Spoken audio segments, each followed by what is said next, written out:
om kho har azual i sak me ton lo chu min don ve chemo o apoi ber mai len natla adang hi lung aleng vong vong o lung le na zua don le kanei lo ve lan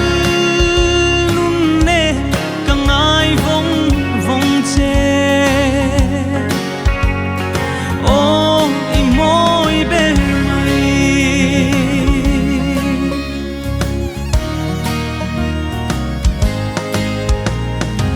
chon bana vuanin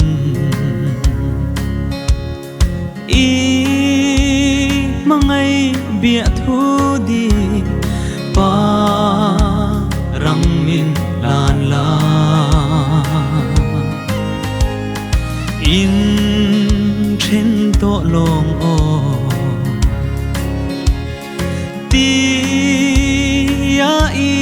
an ka ne ton kanuam nge o lung le na zua don le kanei lo ve lan lun ne kangai vong vong che o i moi ben mai